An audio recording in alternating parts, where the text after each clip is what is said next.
to walk Caswell Bay. You have the Mumbles and the Gower, and you have the forests.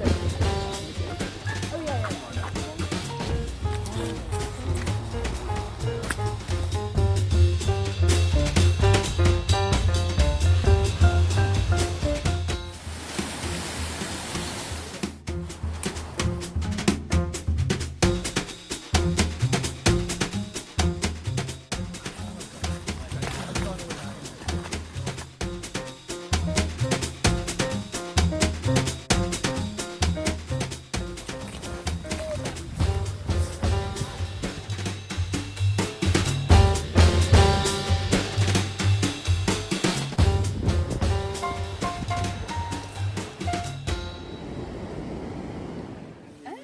It's not been too bad. The last bit was a little bit rocky. We really weren't expecting I it was to also a go. little bit slippery, like the mud's very sculptured, thick, and you just got like keep your balance. Yeah. But it hasn't been too stressful. Everyone got through it okay. Everyone's fine. So So like ducking and climbing, but we all made it. and Ollie, the leader, was very helpful. Very nice. Makes it more atmospheric.